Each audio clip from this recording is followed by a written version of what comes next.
TV KPM.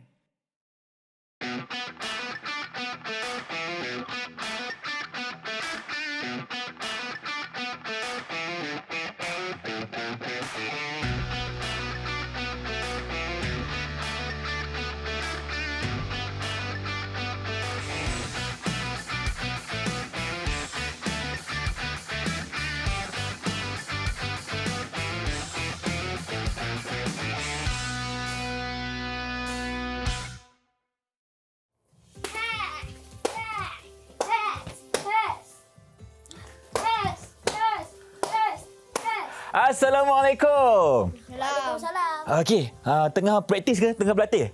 Okey. Nak tanya, mana cikgu? Tahu. Tak tahu? Awak pun tak tahu juga cikgu kat mana? Kalau macam tu, tak apa. Abang Ifah akan cari cikgu dulu. Cikgu! Cikgu! Mana cikgu ni? Tak sabar nak berlatih ni. Cikgu!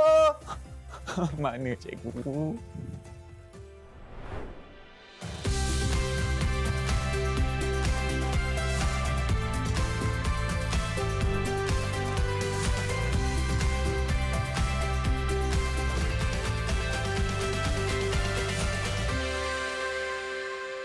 Hai semua, Assalamualaikum. Salam sejahtera bersama saya Irfan Syahmi di saluran Direct TV KPM untuk slot Badan Beruniform. Hari ini kita nak belajar tentang taekwondo. Kalau anda boleh lihat sekarang ni Irfan memakai tali pinggang putih. Maksudnya permulaan. Dan kalau tengok dekat meja ni kita ada beberapa jenis alatan dan tali pinggang pun ada beberapa warna sebenarnya. Dan kita bawakan hari ini seorang guru yang akan bersama kita iaitu Cikgu Ridwan. Assalamualaikum Cikgu. Apa khabar? Waalaikumsalam Ifan. Sihat cikgu? Sihat. Alhamdulillah. Alhamdulillah. Okey cikgu, saya nak tanyalah. Cikgu Ridwan ni kita memang kenal dekat Direct TV ni kan. Jadi kita nak berkenalan juga dengan berlanjut. Mungkin cikgu boleh kenalkan cikgu kepada penonton di rumah silakan. Baik. Okey, bersama saya hari ini Cikgu Muhammad Ridwan bin Abdullah Sani daripada Sekolah Menengah Agama Datuk Kelana Petra Makmur atau sebelum-sebelum ni dia panggil GTR. Hari ni kita nak belajar tentang taekwondo cikgu. Sebab tadi kita boleh lihat ada dua orang murid bersama saya mencari di manakah cikgu sebenarnya. Sebab kita nak belajar hari ni tentang taekwondo dan mungkin cikgu boleh kita nak tahu dari segi mukadimah cikgu kan.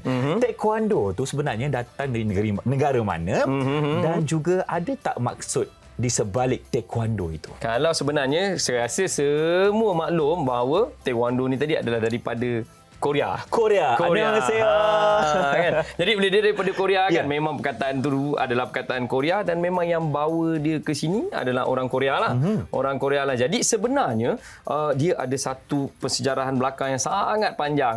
Kan? Kalau kita tengok persejarahan dia sebenarnya adalah satu seni yang daripada asalnya merupakan satu teknik yang digunakan untuk kesihatan tubuh badan. Oleh masyarakat dalam dinasti-dinasti awal seperti dinasti Silla, Koguryo dan sebagainya. Itu tahunnya lebih kurang 2000 tahun dulu cikgu. Itu sebenarnya dah jadi tahun ratus-ratus after development.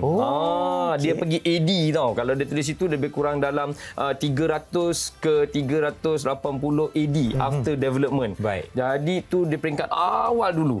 Kemudian bila dia sampai ke satu dinasti, dia tengok aktiviti taekwondo ni tadi, tapi waktu tu dia tak panggil taekwondo tau. Belum lagi. Dia tak panggil taekwondo. Dulu dia waktu kita panggil tu, apa cikgu?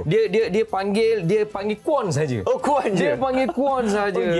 Jadi dia ada bermacam-macam. Jadi mula ketika dinasti Koguryo tadi, dia tengok kalau aktiviti ini boleh digunakan untuk kesihatan kaki, boleh digunakan untuk tegapkan badan. Dia kata, kenapa tidak kita jadikan dia satu seni untuk peperangan. Seni untuk peperangan. Cikgu. Tapi cikgu, satu soalan. Tadi cikgu ada cakap perkataan dulu sebelum jadi taekwondo tu kuan saja. Maksud kuan tu apa sebenarnya? Cikgu? Maksud kuan kalau ikut yang moden, kuan itu tadi adalah fist. Tangan fist dia bukan tangan. Fist ni penumbuk ni. Itu kuan. Ni adalah fist kuan. Jadi ketika dinasti Koguryo ni dia tukar, dia tengok dia buat aktiviti ni boleh jadi kuatkan badan, orang tua boleh tegap boleh tegap, dan kalau digunakan untuk tentera dia, mungkin tentera dia boleh menguasai peperangan ketika itu. Jadi dia pun bangun kan. Dia jadikan dia satu bentuk yang ada teknik khas yang boleh digunakan dalam peperangan, sehingga ketika itu ditemui, ini adalah artifak yang ditemui di satu medan pertempuran, dijumpai rangka-rangka manusia yang dengan kesan pada badan dia ada berlubang-lubang. Berlubang-lubang. Jadi yang kita jumpa tu adalah rangka kan. Jadi pada dia punya rangka tu ada kesan berlekuk pada dia punya rangka tu. Jadi ini bukan hasil daripada serangan senjata tajam. Betul. Tidak. Rupa-rupanya bila para arkeologis tengok, mereka menggunakan kasut gangsa. Jadi askar daripada dinasti Koguryo ni tadi menggunakan kasut gangsa yang dipakaikan pada kaki dia.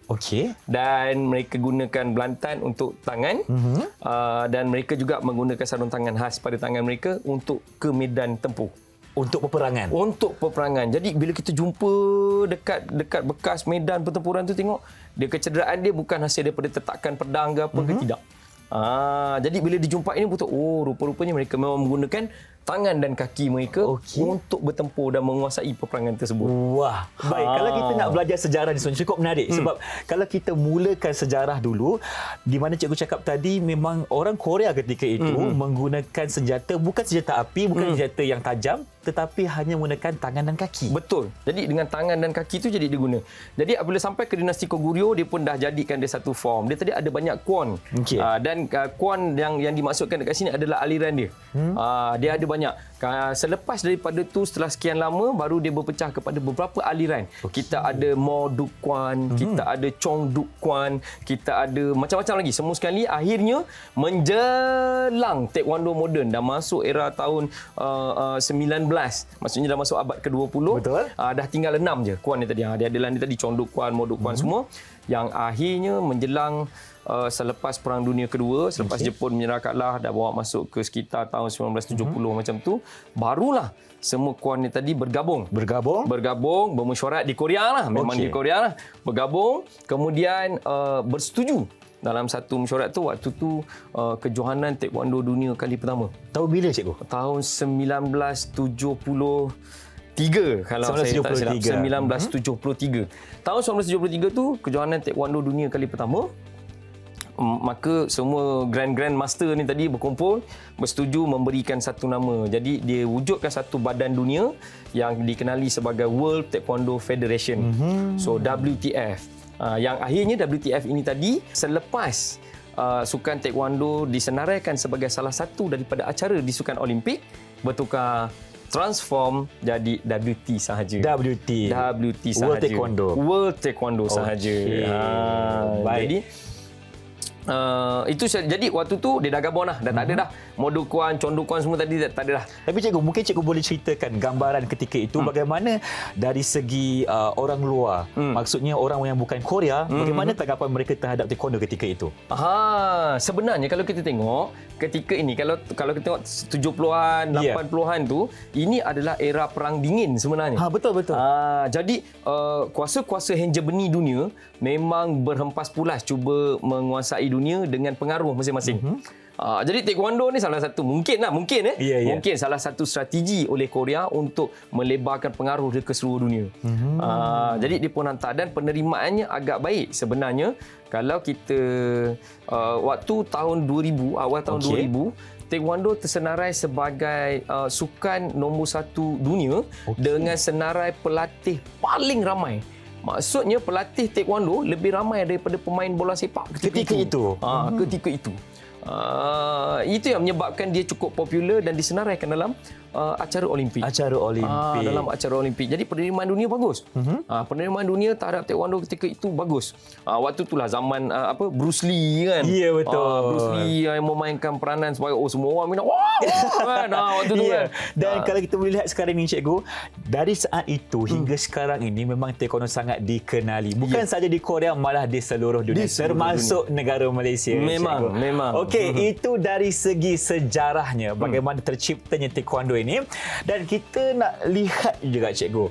Kita bawakan dua orang murid untuk tunjukkan demonstrasi bagi nak tunjuk apa cikgu? Boleh kita Penumbuk. kalau kita tengok dalam taekwondo tu, kuon tu yang tengah-tengah yang dikenali tu adalah fist. Fist, okey. Penumbuk. Jadi kita belajar tentang penumbuk dulu. Baik, mari kita panggil kedua murid kita. Silakan.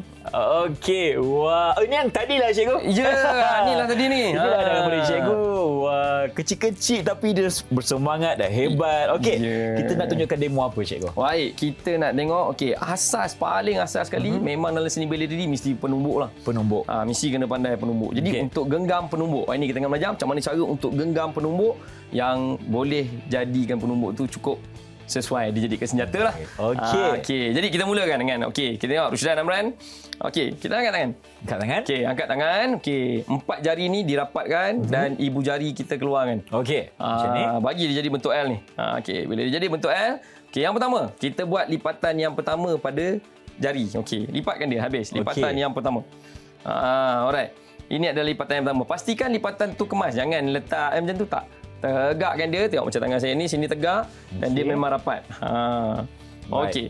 Kemudian baru kita pergi kepada lipatan yang kedua. Maka kita akan simpan semua jari tu ke dalam. Simpan. Okey. Kita akan simpan dia ke dalam. Maka pada peringkat ni kita akan rasa sebenarnya kita punya genggaman ni dah padat sebab hujung jari kita terus tertanam ke dalam. Betul. Saya setuju. Baru kita akan dapat. Dan yang terakhir baru kita masukkan ibu jari ni ke dalam. Ke dalam. Mesti simpan ke dalam supaya ibu jari ni dia tak terjulur macam tu. Dia tak terkeluar. Kita simpan ke dalam. Dan dia akan duduk kat dalam dan dia akan lock ke empat-empat jari tadi. So ni akan kekal kemas. So ini adalah penumbuk yang sepatutnya. Bila kita tumbuk, kalau tengok dia dah cukup flat dan dia dah mengeluarkan senjata dia. Ini dia punya senjata yang tajam ni cikgu tulang maka ni. Maka yang ini adalah senjata dia. Jadi bila kita dah genggam memang dia akan elok ke depan. Dia punya senjata ni akan terserlah keluar lah. Ini senjata yang kita gunakan. Jadi bila kita tumbuk memang cukup untuk memusnah. Saya dengar saya takut cikgu. Cukup untuk memusnahkan. Maksudnya untuk memusnah. Genggaman ini sangat penting sebab kalau tak padu genggaman kita, tak kuatlah pergi dia. Betul. Okey, baik. Nak cek, kita luruskan ke depan. Okey, kita akan rasa selesa. Kalau kita genggam tadi tak kemas, kita takkan rasa ketat dekat tangan kita ni. Okey. Bila kita genggam ni dengan betul, kita akan rasa ketat ni sampai bahu. Dan bila kita simpan, tarik, baru kita rasa. Boom! Betul. Baik, itulah dia sebenarnya demonstrasi bagi asas yang pertama cikgu. Paling asas. Dari sini. Okey. 1, 2, 3, 4. Okey. Dia akan ke depan. Baik, bila kita dah cukup genggaman ni, baru kita boleh lepaskan dengan sekuat hatinya. Okey. Baik, terima kasih cikgu dan murid-murid. Kita nak berhenti berehat seketika. Teruskan bersama kami dalam Didik TV KPM selepas ini. Didik TV KPM.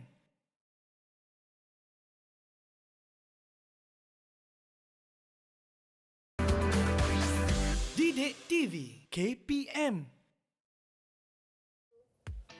Kembali menyaksikan Badan Uniform Didik TV KPM untuk Taekwondo bersama dengan cikgu kita, Cikgu GTR. Baik, untuk segmen kali ini cikgu, kita nak selami pula bagaimana sebenarnya datangnya Taekwondo ini ke tanah Melayu ataupun Malaysia sekarang ini cikgu. Adakah mungkin dari segi sebab kita tahu sebelum ni wujudnya dari Korea. Macam mana boleh sampai ke Malaysia? Silakan cikgu. Macam mana boleh sampai ke Malaysia? Jadi kita tahu menjelang selepas Perang Dunia Kedua, dunia dilanda oleh perang iaitu Perang Dingin. Jadi dalam era Perang Dingin ni sebenarnya blok-blok dunia sedang cuba mencari pengaruh dan sokongan daripada seluruh dunia. Dan ketika ini juga sebenarnya kerana dah ada PBB ketika itu, jalinan diplomatik antara negara-negara di seluruh dunia jadi semakin baik. Semakin kukuh. Semakin baik. Jadi bila macam tu, maka negara-negara yang mempunyai kekuatan-kekuatan tertentu mula menghantar duta-duta mereka ke negara lain. Untuk menyebarkan. Jadi negara kita tidak ketinggalan, Malaysia tidak ketinggalan untuk menerima kedatangan duta daripada Republik Korea ketika itu, iaitu General Choi Hong Hee pada tahun 1963.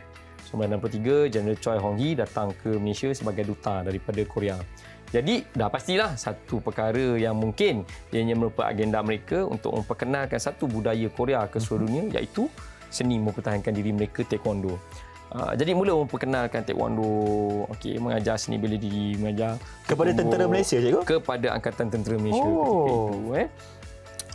Jadi memang Angkatan Tentera Malaysia pernah menerima latihan terus dengan jurulatih-jurulatih daripada Korea. Ketika itu pada tahun 1963. Ketika itu sebenarnya sehingga menjelang sampai 90-an pun kita masih lagi ada jurulatih-jurulatih daripada Korea datang untuk melatih tentera kita, sehingga tentera kita menguasai lah. Memang kita dah dapat, akhirnya kita dengan tentera kita lah. Betul. Saya rasa hari ini dah tak ada lagi dah.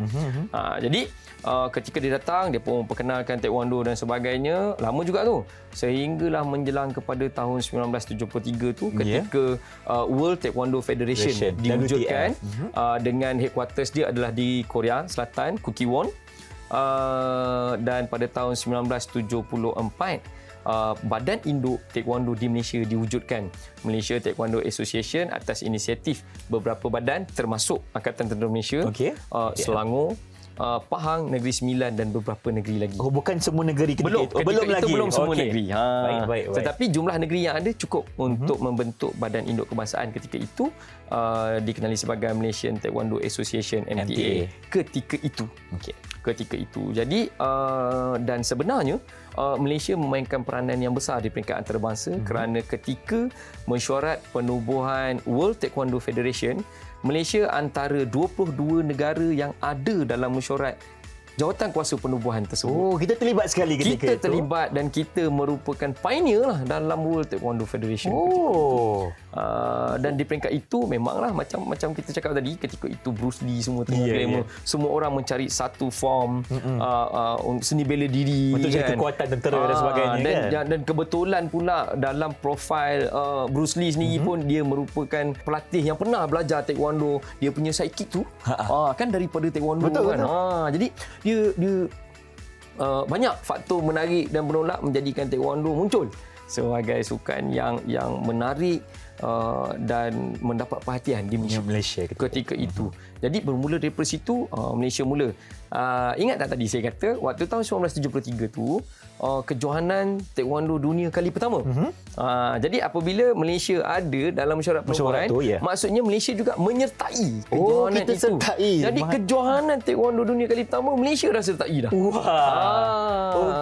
Mungkin cikgu boleh, kalau cikgu ingatlah dari segi kekuatan pasukan kita ketika itu, berapa ramai yang terlibat sebenarnya? Saya rasa kalau saya tak silap, kita ada kekuatan pasukan hampir pasukan penuh, iaitu kita ada 8 pemain lelaki dan 6 pemain perempuan kalau saya tak silap ketika itu. Itu memang kita punya paling asas lah, kita punya national team taekwondo yang pertama lah tu. Jadi daripada situ mula berkembang, akhirnya jadi acara dalam Sukan Malaysia SUKMA. Bila SUKMA diperkenalkan, taekwondo terus berada di situ. Dan yang paling penting, ketika taekwondo kali pertama diperkenalkan ke Olimpik, ketika itu Sukan Olimpik Korea Seoul 1988 kalau saya tak silap, dan ketika itu Malaysia menyertai.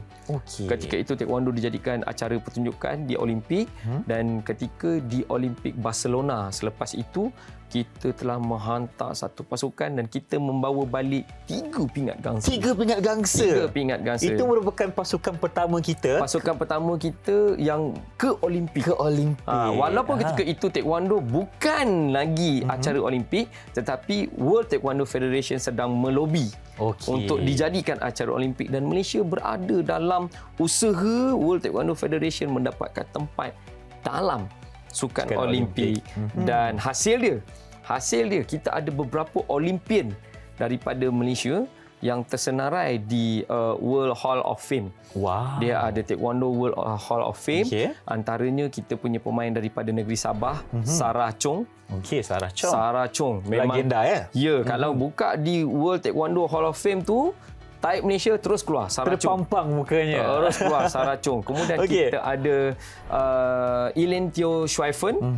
Ini memang kita punya Olympian yang pertama ketika Olimpik mempertandingkan taekwondo kali pertama di Olimpik Sydney tahun 2000. Tahun 2000. Tahun 2000 dan ketika ini kita dah menghantar Li Wan Yuan ketika itu. Li Wan Yuan pergi, kita tewas di qualification. Kemudian ketika Athens baru kita punya Olympian Elentio Schweifen pergi dan kita sampai ke suku akhir. Suku akhir. Kita sampai ke suku akhir dan ini sebenarnya antara penyertaan awal Malaysia di Sukan Olimpik hasil daripada kebertapakan taekwondo di Malaysia. Di Malaysia, cikgu. Okey. Kalau tadi cikgu cakap sebenarnya bermulanya bertapak taekwondo negara kita ni diajarkan kepada tentera Malaysia. Betul, cikgu? Betul. Dan selepas itu diberikan pula motivasi dan juga mendapat perhatian daripada orang ramai sehingga kan kita ada Olympian dari Malaysia sendiri yang ke peringkat Olimpik. Betul. Okey. Mungkin cikgu boleh kongsikan juga dari segi bagaimana sebenarnya latihan yang mereka lakukan sehingga mereka boleh pergi ke peringkat Olimpik. Bagaimana? Sedikit perkongsian. Sedikit perkongsian. Sebenarnya kalau kita tengok kan sebelum yang teknik yang bombastik, yang hebat-hebat, kita tak bermula daripada asas. Betul. Apa kata kalau saya tunjukkan asas? Cikgu tunjukkan asas. Kita tunjukkan asas dulu. Boleh. Mana kita tunjukkan asas ni mana yang tadi yang saya punya tadi student tadi kita bagi dia minum air 2 minit je dia terus tak masuk dia ni. berehat. Okey, kita silakan Rusdan dan Amran. Silakan. Okey. Bila kita nak tunjukkan demonstrasi ni pastinya kita bawakan 2 orang murid ni. Mesti. Okey. Kali ni cikgu, kita nak tunjukkan demonstrasi yang bagaimana pula? Okey, baik. Kalau kita tengok tadi kita belajar tentang tumbukan. Ya, betul. Dan kita tengok tadi dalam nama taekwondo tu dia memang tendang, tumbuk dan kombinasi keduanya. Okey, jadi kita nak belajar dah ada tumbuk, kita mesti ada tangkis. Kita mesti ada tangkis. Okey. Tapi untuk belajar tangkis asas kita pergi kepada kedudukan kuda-kuda dulu. Kuda-kuda. Okey. Jadi kita mula dengan disiplin ni. Disiplin ni macam mana? Bermula dengan syok, tangan kat belakang. Okey, cara. Okey, coret. Okey. Itu bahasa Korea, cikgu? Ya, bahasa Korea. Coret. Tunduk. Coret. Okey, kemudian kita pergi sedia. Sedia maksud dia. Okey, dalam bahasa Korea, jumi. Okey. Jumi.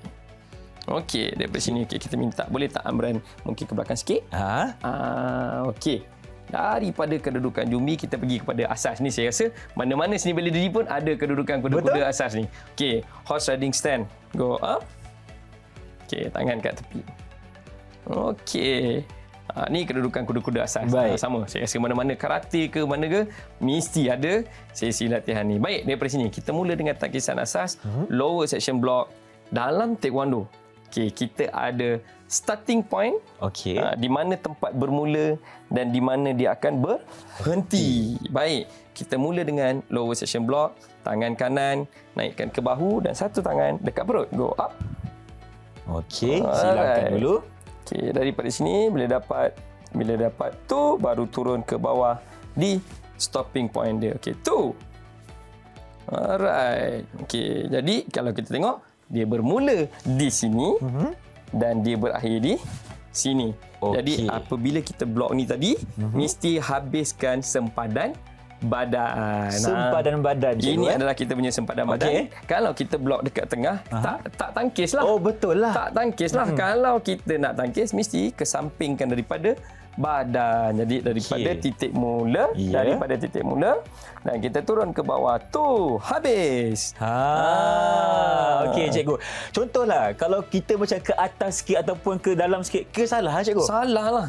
Salah. Kerana kalau untuk di tengah-tengah pula, dia ada tangkisan yang lain. Oh, okey. Yang ini tadi kita sebut arem maki.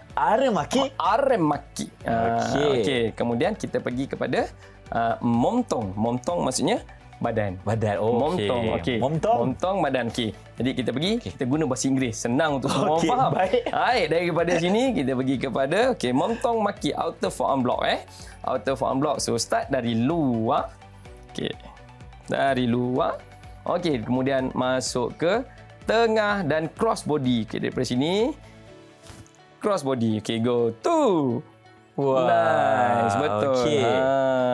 Dan dia mesti kedudukan tangan dia adalah cross body. Sama macam tadi. Kita pergi kepada habiskan badan sebab dia akan tangkis daripada sini dan buang ke sini. Okey, ke dalam pula. Kalau dia sampai dekat tengah je, nanti kalau orang serang, zam kan kena. Dapat poin kat dia. Dapat poin kat dia. Kalau poin tak apa. Kalau pisau, Alamak, jangan.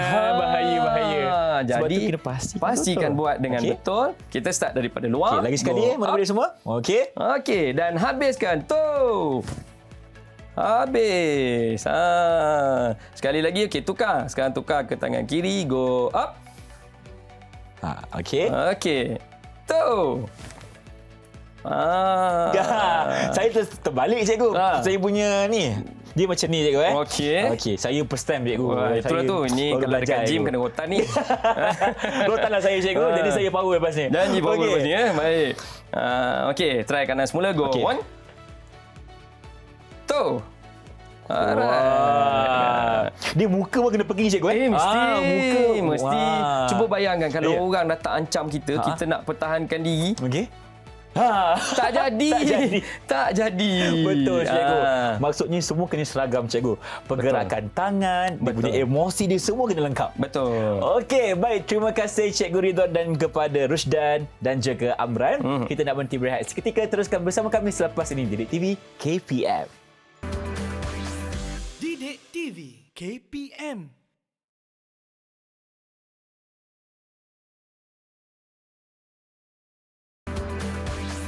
Didik TV KPM. Bersama kami dalam Badan Uniform Didik TV KPM untuk sukan Taekwondo bersama dengan Cikgu GTR kita. Baik, kita nak lihat pula Cikgu dari sisi pencapaian Malaysia dalam sukan Taekwondo. Mungkin daripada tahun 1963 tadi tu sampai sekarang bagaimana kejayaan kita? Bagaimana kejayaan kita? Kalau kita tengok, yalah macam kita sebut tadi, saya pernah sebut bahawa Malaysia, pemain-pemain daripada Malaysia pernah tersenarai di World Taekwondo Hall of Fame. Jadi kita ada setakat yang hari ini yang betul-betul well acknowledged, ada 3 iaitu Sarah Chong daripada Sabah, kita ada Lee Wan Yuan dan kita ada Elin Teo Schweifen. Okey. Ini adalah 3 kita punya Olimpian yang memang berada di sana. Cuma zaman Sarah Chong, dia belum lagi Olimpik. Taekwondo belum masuk Olimpik lagi. Tapi dia telah jadi johan World Champion dan sebagainya. Sarah Chong tadi. Untuk kategori sukan Taekwondo ketika ya, itu. untuk kategori sukan Taekwondo. Dan perlu jelas untuk acara combat sport, sukan tempur, di Malaysia kita ada 3 aliran Taekwondo. 3 aliran. Kita ada 3 aliran, iaitu kita ada yang tadi World Taekwondo Federation atau WTF, yang hari ini kita kenali sebagai WT. Okey, kemudian kita ada International Taekwondo Federation iaitu ITF, dan kita ada Global Taekwondo Federation GTF. Okey, ada global, ada international. Ya, dan ada world ke cikgu? Ada. Kalau kita tengok dari segi silibus dari segi silibus, daripada segi perlakuan, daripada segi terminologi yang digunakan, ITF dan GTF menghampiri antara satu sama lain. Lebih kurang sama. Sebab dia ni sebenarnya adalah taekwondo yang diasaskan oleh General Choi Hong Hee tadi. Yang datang Malaysia tu? Yang datang Malaysia tu. Jadi dia datang Malaysia sebagai duta ketika itu. Jadi ketika penubuhan World Taekwondo, macam mana dia ni tertinggal kapal. Dia tidak menyertai jawatan kuasa tersebut. Dan akhirnya dia berpindah ke Kanada, mungkin dia dah pencen agaknya. Dia pindah ke Kanada dan dia wujudkan International Taekwondo Federation. Beribu pejabat di Kanada lah. Di Kanada ketika Di Kanada. Dan dia buat ITF tu. ITF dia buat. Tapi setakat hari ini yang diiktiraf sebagai combat sport di bawah Tamasya Olimpik adalah Taekwondo yang diuruskan oleh Badan Dunia WT. Okay. Sehingga kita kat Malaysia pun, kita tengok kita ada Tamasya Sukan Malaysia SUKMA. Betul. Kita ada Tamasya Majlis Sukan Universiti Masum. Kita ada yang terbaru, kita ada Sukan Institusi Pendidikan Tinggi, SUKIP. SUKIP. Juga kita menggunakan format pertandingan oleh Olympic Sport tadi, iaitu WT punya format. Kalau kita tengok macam yang dekat sebelah Ifan tu adalah equipment yang kita gunakan. Dia ada chest protector, dia ada headgear sebab dia adalah full contact Ifan. Dia adalah full contact. Sebab kita akan ada pergerakan sepakan di kepala dan sebagainya. Mesti. So ini adalah protectornya lah, supaya betul. tak rosaklah muka nanti. Ya, betul. Tolak hantaran nanti. Ya, betul. Okey. Apa lagi cikgu? Mungkin tadi cikgu cakap maksudnya di Malaysia ni kita menggunakan format WT. Ya. Dari semua peringkat. Maksudnya dari peringkat yang paling tinggi sehingga peringkat IPT cikgu. Bagaimana pula untuk peringkat sekolah? Di sekolah kita mempraktiskan bahawa apa sahaja aktiviti yang memberi impak positif kepada murid, yang membangunkan bakat murid, yang memberi satu passion kepada murid, maka kita benarkan dia jalan. Saya ambil ada satu contoh sekolah di Seremban. Sekolah tu ada kelas taekwondo untuk ketiga-tiga aliran ni tadi. Okey, dia ada sekali. kelas WT, dia ada kelas GTF, dia ada kelas ITF. Jadi tak ada masalah.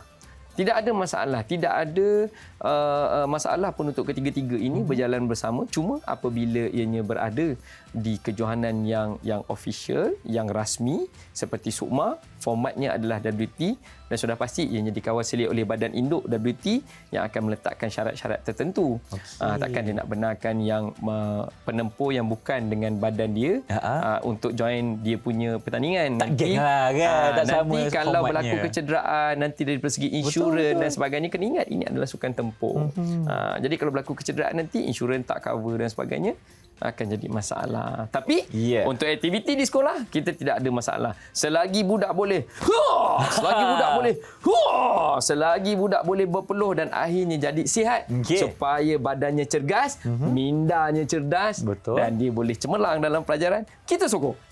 Mana-mana format pun tak ada masalah. Tak ada masalah. GTF ke ITF ke WT ke tak ada masalah. Semua boleh. Betul. Selagi mereka ini mampu menjadi murid yang cemerlang, bukan sahaja akademik tetapi dari segi minda dan juga fizikal mereka, kita benarkan, cikgu. Kita benarkan. Okey, baik, itu dari segi perjalanan. Maksud saya di sini adalah kategori-kategori sukan taekwondo di Malaysia.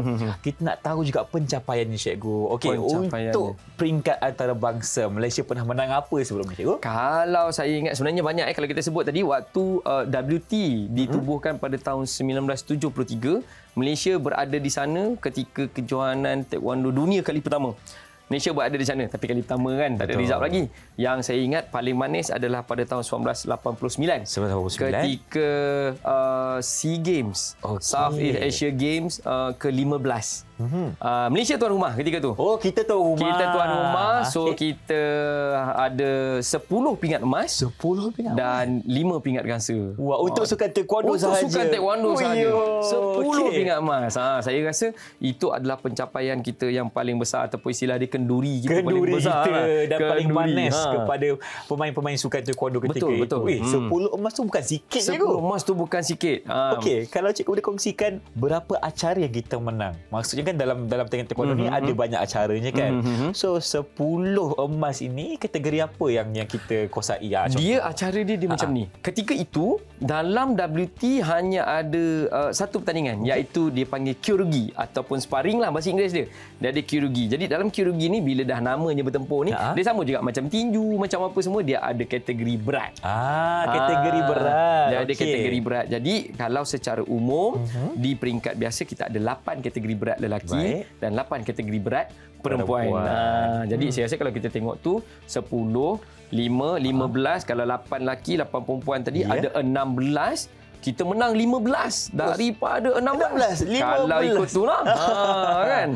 Banyak tu. Banyak tu, cikgu. Dah dominan tu. Itu dari segi kategori. Dan kemenangan yang kita raih ketika Sukan SEA ketika itu pada tahun 1989 itu merupakan orang kata memberikan inspirasi kepada masyarakat yang sekarang ini untuk terus maju dalam sukan taekwondo. Betul, cikgu? Betul. Macam saya sendiri, cikgu. Okey, saya jujurlah, ini kali pertama saya berdepan dengan cikgu menjadi seorang anak murid cikgu dalam sukan taekwondo. Dan saya rasa selepas ini bila saya belajar dengan cikgu, saya nak mahir dengan cikgu. Boleh? Boleh. Okey, dan untuk mahir ni macam biasalah, cikgu. Kita nak panggil dua orang murid tadi yang namanya Rusdan dan juga Amran. Mana mereka? Sila. Mana? Amboi bagusnya dia tuduh salam. Okey. Baik, untuk segmen kali ini, cikgu, apa pula demonstrasi kita bersama dengan murid-murid? Kita masih lagi dalam bahagian pengenalan dan kita masih lagi di bahagian asas. Kalau tadi kita belajar genggam penumbuk, lepas tu kita belajar untuk tangkis, dan dalam taekwondo tadi dia ada kaki dan tangan. Kali ini kita tengok apa asas yang ada pada kaki. Jadi dalam taekwondo ni dia ada 3 tendangan asas dia. Dia sebut sebagai up chegi. Okey, iaitu front kick.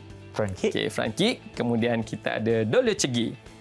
Turning kick. Apa, cikgu? Dolyo chegi. Dolyo chegi. Okay. So turning kick, dan kita ada sidekick. Kita ada sidekick. Jadi sidekick ni sebenarnya dia banyaklah nama dia kan, banyak nama dia. Okey, jadi kita pergi dengan gerakan yang paling asas. Okey, mestilah kepada disiplinnya dulu. Okey, Syah. Okey, cara. Cuy. Okey, jumbe. Baik. Okay. Untuk praktis tendangan yang pertama, front kick tadi. Up cagi Okey, jadi kita pergi kepada bila dapat arahan tarik kaki kanan ke belakang, dua tangan duduk dekat tepi. Okey, ready go. Up. Okey, macam rapat sangat ni. Kena jarak sikit Jarak sikit Amran. Okey. Baik. Jadi front kick up cagi adalah tendangan yang menghala ke hadapan. Dan sasarannya adalah tinggi ke depan. Jadi perkara pertama, latihan dia adalah untuk memastikan kaki boleh diangkat tinggi dan ditendang ke hadapan. Oh, tinggi mana cikgu? Setinggi yang boleh. Setinggi yang boleh. Okay. Sebab kalau kita tengok, nanti saya kongsikan sebenarnya kaki tu boleh pergi tinggi mana. Oh, ya. Baik. Tanpa membengkokkan lutut. Bila dapat kiraan, terus angkat kaki ke depan, angkat tinggi dan jatuh balik semula ke belakang dan cross block. Okey, baik. Go. Okay. 1. Okey, 2. Wah, makin tinggi. Okey. 3. Okey. Change leg. Okey. Go. 1. 2. 3. Okey. Paro. Okay. Balik sedia semula. Baik. Itu adalah asas dia. Itu asas dia bila kita nak angkat kaki tu tinggi. Tinggi cikgu. Tapi dia bukan teknik tendangan lagi. Oh bukan lagi. Belum. Kita baru belajar angkat kaki dulu. Itu baru belajar angkat kaki je. Belum teknik lagi. Okey, kena ingat. Okey, Syok. Okay, Syok. Ingat, dalam taekwondo, semua gerakan kaki dia mesti dibengkokkan lutut. Di sinilah yang menjadikan taekwondo sebagai satu-satunya seni bela diri yang mengaplikasikan biomekanik sepenuhnya untuk menghasilkan pecutan dan impak maksimum. Baik, cikgu. Sebab dia nak pecutan itu ialah bila laju, langgar, boom, baru dia makin kuat. Tanpa menggunakan tenaga yang banyak. Okey, itulah dia tadi demonstrasi bagi front kick ataupun up cagi dalam bahasa Koreanya. Jadi kita nak berhenti berehat seketika, teruskan bersama kami dalam Didik TV KPM selepas ini. Didik TV KPM.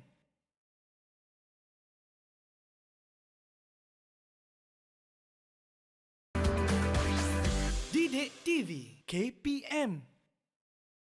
Kembali bersama kami dalam Badan Uniform Didik TV KPM untuk Sukan Taekwondo bersama dengan saya Irfan Syahmi dan cikgu kita, Cikgu GTR ataupun Cikgu Ridwan. Okey, kita nak pergi kepada segmen yang seterusnya ni, cikgu, di mana kita nak memahami tentang sukan tempur sebenarnya. Sebab kita tahu sukan tempur ni ada beberapa jenis. Contohnya tinju, silat dan sebagainya.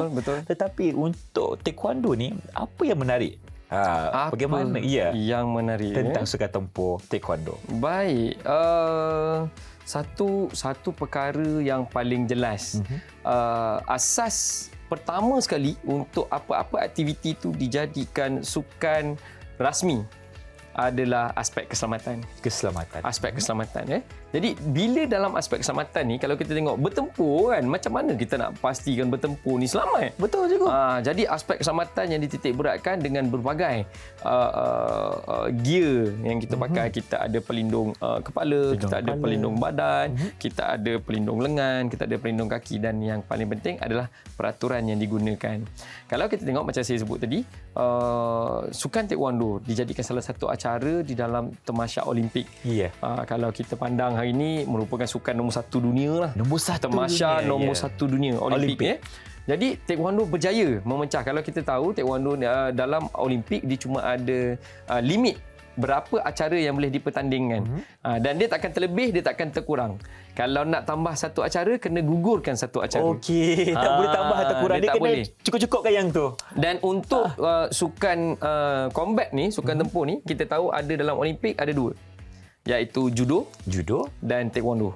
Dan taekwondo ni dah kemudian baru dimasukkan iaitu menjelang Athens tahun 2000. Sukan Olimpik Sydney, minta maaf. Sukan Olimpik Sydney tahun 2000. Jadi taekwondo mula dimasukkan. Apa keistimewaan dia? Di dalam sukan taekwondo, pertama sekali sasaran serangan.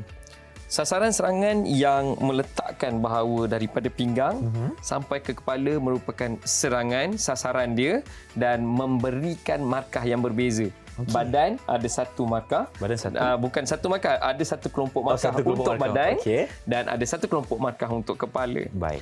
So, markah dia bermula kalau mengikut peraturan yang paling latest. Yang paling terbaru. Panjang paling cikgu paling latest. Baru aplikasi. Jadi penumbuk. Penumbuk hanya dibenarkan untuk dihalakan ke badan. Kenapa boleh dihalakan di badan ni? Untuk mengelak kecederaan. Kalau boleh hayun kat kepala, memang dia dah tak jadi sukan dah nanti. Dia dah jadi berhayun cukup-cukup orang kat situ. Dia dah jadi bergaduh. Jadi satu markah untuk penumbuk di badan dengan syarat dia bukan boleh main tumbuk je tak. Dengan syarat lengan dia lurus baru dia dinamakan penumbuk. Mesti kalau lurus. Dia macam ni cikgu, kalau kena pun tak dapat markah. Tak jadi. Okey. Mesti lurus dan nampak power. Ada impact. Kena bom sekali. Baru dapat markah. Baru markah. Kalau sekadar cerita tak dapat markah. Gini tak jadi. Tak jadi. Selebihnya. No elbow, tak ada siku, lutut semua tak ada. Ini semua untuk keselamatan. Hanya fist. Dia panggil pagul jumok. Saya nak cuba cikgu. Pagul jumok. Pagul jumok. Pagul jumok. Ni. Sampai dekat sini. Ni pergelangan je lah. Sampai dekat sini. Jadi kalau tiba-tiba dia pegang, tak jadi. Tak ada. Awak kena keluar sekarang. Dah tahu memang dalam peraturan dia macam ni. Dia tunjuk. Betul. Saya kena tengok juga cikgu. Bagus. Minggu depan jangan lupa datang kelas. Baik. Kemudian selebihnya semuanya di kaki. Semuanya di kaki. Jadi di kaki dia boleh pergi direct tendangan terus kepada badan. Tendangan terus kepada badan yang bagi 2 markah. Kemudian teknik. Dia guna teknik, mungkin dia pusing-pusing, dia tendang kan. Dapat 3 markah pada badan. Pada badan dapat 3 pada badan. Kemudian direct dekat kepala. Kalau ni kaki Ya, kaki. Dia dah tunggu sini. Kena kepala. Direct kena kat kepala. Dia dapat 3 markah. Direct. Dan markah yang paling besar bila dia guna arrow punya skill, dia buat teknik pusing-pusing, dia terbang-terbang ke apa ke, dia tenang kepala kan. Kena, dia dapat 5 markah. Yang tu kena ada skill yang lain macam sikit lah cikgu. Kena luar biasa lah. Betul. Kena pusing-pusing. Cikgu boleh ada skill. Dah lupa kita punya reel ke? Jangan lupa kita simpan dulu. Kita simpan dulu. Sebab cikgu, saya nak tanya juga. Kalau sukan taekwondo ni untuk siapkan bahagian kaki ni, advantage kepada orang yang tinggi lah cikgu, betul tak? Betul. Kalau kita tengok buat masa ni, memang advantage kepada player yang tinggi. Itu sebab kalau kita tengok program yang dibangunkan oleh Badan Induk WT di Malaysia, sekiranya mana-mana jurulatih kat sekolah, cikgu kat sekolah, tengok dia ada pelatih taekwondo yang ketinggian dia mencecah 180 cm dan ke atas. Dia boleh terus bawa ke program TID walaupun tali pinggang dia masih lagi rendah. Dia tak boleh bertanding. Budak ni baru datang. Macam Ifan datang tengok dah tinggi macam ni kan. Baru putih. Saya tengok boleh. Budak ni boleh ni. Saya pun ajar asas mungkin sebulan 2 bulan bagi boleh menendang, boleh menumbuk, boleh bergerak.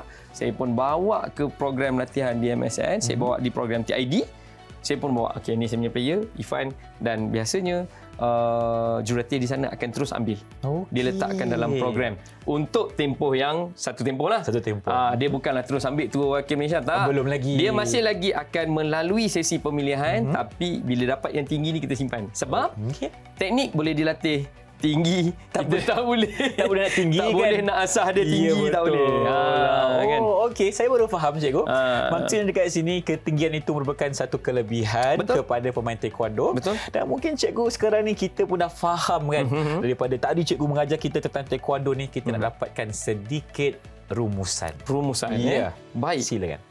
Taekwondo adalah satu seni asalnya. Dia adalah satu seni milik Korea. Dan ianya bermula dengan hanya senaman, kemudian dinaik taraf menjadi satu teknik yang lengkap dengan teknikal dan teknik khusus untuk memusnah, dijadikan alat untuk peperangan. Dan hari ini ianya dijadikan acara sukan dan seni bela diri. Seni bela diri. Jadi kalau kita tengok seni bela dirinya dalam kategori seni bela diri dan dalam sukannya ianya dipertandingkan sebagai sukan yang memenuhi ciri-ciri keselamatan. Yang paling penting ianya sangat seronok sebab sangat mementingkan kelajuan, ketangkasan dan untuk di sekolah sudah pasti dengan sukan yang menggerakkan seluruh anggota badan. Dia bukan main kepala, dia tak ada bukan semua, tangan cikgu. je. Semua dan mementingkan latihan untuk masa tindak balas dalam pertandingan, mementingkan psikomotor yang baik untuk otot seluruh badan. Sudah pasti ianya menjadi faktor kepada perkembangan murid dan sangat baik untuk perkembangan Dan murid. juga cikgu, saya suka bila cikgu tekankan tentang aspek keselamatan. Betul. Maksudnya dekat sini, murid-murid di sekolah ni tak perlu takut untuk bermain taekwondo. Sebab ada kita jaga dari segi pakaiannya dan gear-gear yang kita pakaikan semasa bertempur. Betul. Baik, terima kasih kepada Cikgu Ridwan kerana bersama Irfan hari ini kongsikan kepada kita tentang sukan taekwondo sebagai pengenalannya. Jadi kita akan jumpa lagi dalam Didik TV KPM hanya di slot Badan Beruniform.